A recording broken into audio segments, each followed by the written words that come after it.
Well, hey everyone, welcome to our balcony. Of all the places in our condo, this one is probably my favorite. And I wanted to invite you to join me out here this morning for a special reason.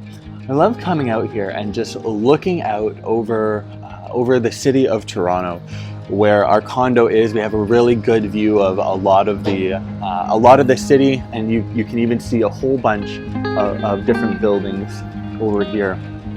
And every time I look out here, I'm just struck by how many people live in this city. I mean, in just Liberty Village alone, there's probably 10 to 15,000 people in this one community. And from our balcony, we can see so many more. And I love standing out here and just looking at all these buildings. And it really brings to mind a couple key passages that sort of remind me why we're here, why God has placed Elaine and I here in Toronto. And I want to share those with you this morning. One of them comes from Romans chapter 10, in verse 14, where Paul says, "How then will they call on him in whom they've not believed?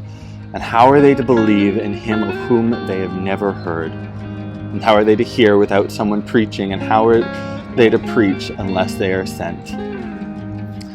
You know, I look out at all these buildings and all the people who live in them.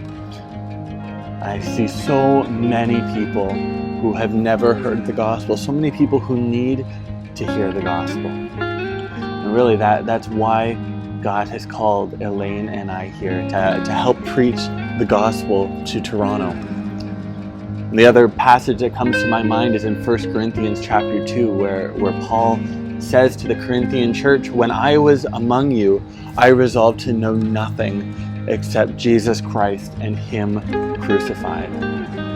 And that really is our goal and our heart for our ministry here in Toronto, is that our lives would be spent to live out and to preach the gospel, the good news of Jesus Christ, so that people can hear and believe.